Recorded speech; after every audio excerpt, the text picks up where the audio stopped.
Ever since Hawaii was admitted as a US state in 1959, the United States has had a nice, even 50 states, seemingly bringing an end to American expansion.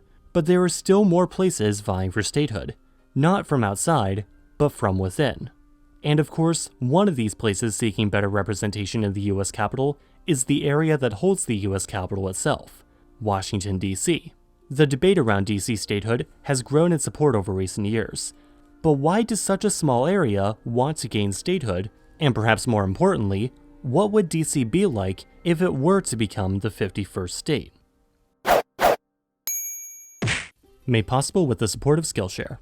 Now, of course, the question of D.C. statehood is a politically charged one, as many say it could potentially shift the future of the US Congress, and so D.C. faces an uphill battle to becoming a state. But we're not here to discuss anything about that. Let's just say, for whatever reason, by whatever means, D.C. just becomes a state. What would transpire next? And I don't mean what happens to the House and the Senate, or indeed why their current members might want the debate to go one way or the other. I mean what will happen locally to D.C., its residents, and all the federal buildings within. Well, first, before we take a look at what might happen, perhaps we should understand what D.C. residents want out of their district becoming a state, and why and how everything ended up the way it has today.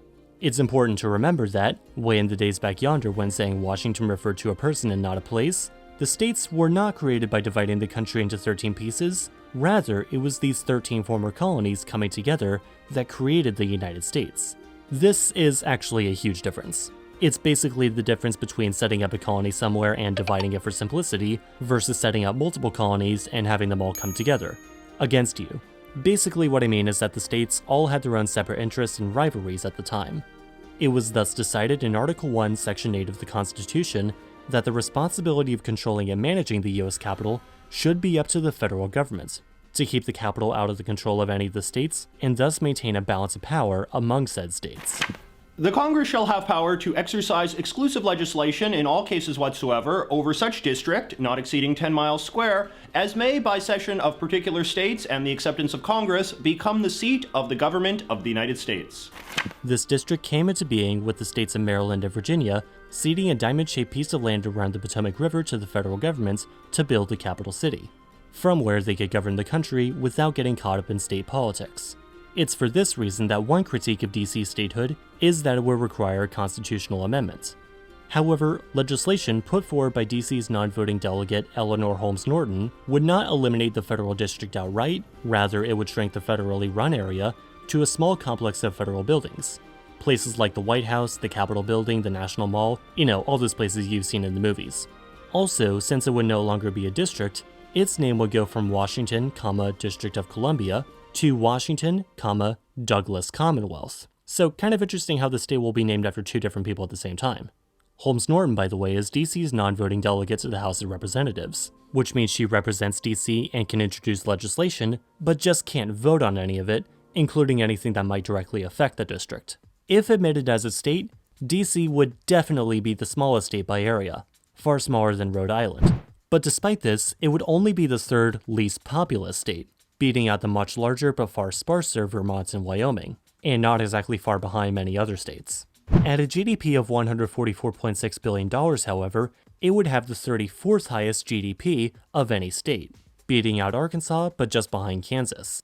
DC's economy is, of course, largely propped up by government jobs, as well as private firms based in the district largely to work with said federal government.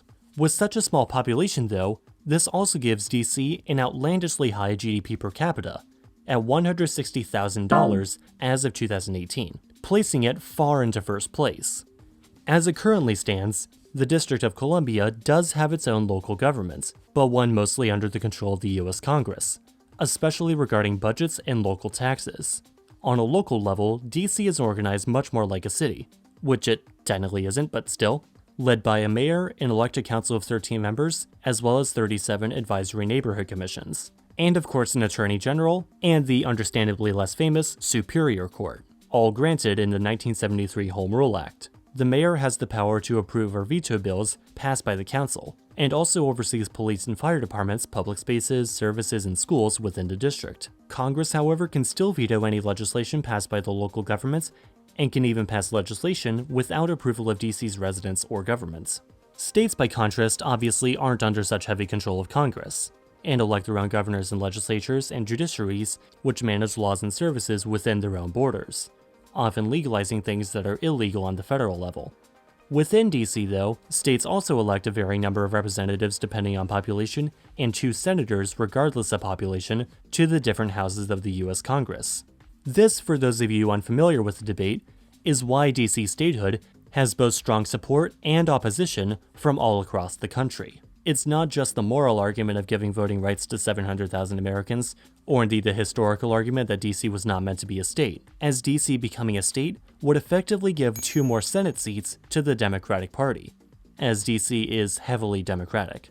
Some have also proposed returning DC to Maryland, an idea called retrocession, which would give district residents a political voice as residents in Maryland, but which does not have strong support from residents of DC or Maryland, and in fact has little support from the Democratic Party in general, and is actually more often pushed by Republicans for obvious reasons. All this, however, is a story for any of the other channels out there who just so happen to be crazy enough to light their comment sections on fire. That's all well and good, but what would happen to the areas that need to be under national control and not state control, like in the original laws that created the District of Columbia? Well, remember, the federal district wouldn't disappear, it would just be shrunk down to an area where almost none of the residents live, but almost all the politicians and tourists go.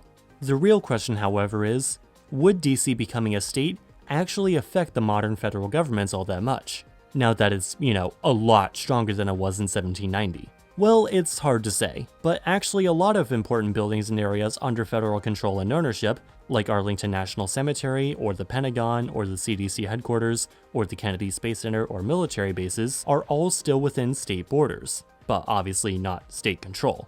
These areas generally fall under the jurisdiction of federal lands, and I would highly recommend this video from ZGB Grey if you want to better understand what exactly federal land is. Of course, while this would be something very new to the United States, the national capital being a city and a state at the same time would not be anything unique to the world. Germany's capital, Berlin, for example, is simultaneously the largest city in Germany and one of Germany's 16 states, or Bundesländer. Berlin, as well as the other city-states of Hamburg and Bremen, naturally work a little different from the other German states, but they are still treated more or less the same as bigger states, like Niedersachsen or Hesse or Bavaria. Of course, even as someone originally from the DC area, it's not up to me, and I don't want to sway anyone's vote either way because ultimately, even though this has huge implications in Congress, this is about the future of DC's 700,000 residents.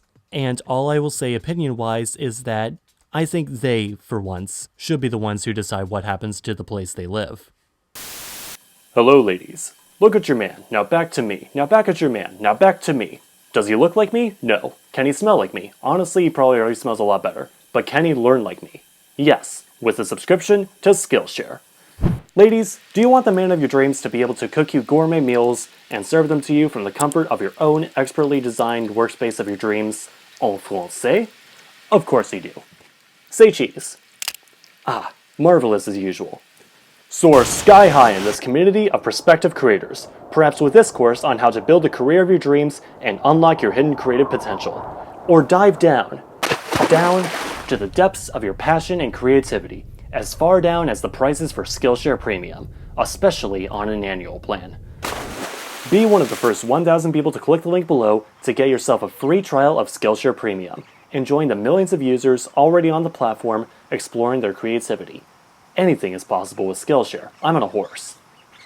Again, click the link in the description for a free trial of Skillshare Premium. And as always, thanks for watching, and I will see you in 2 weeks.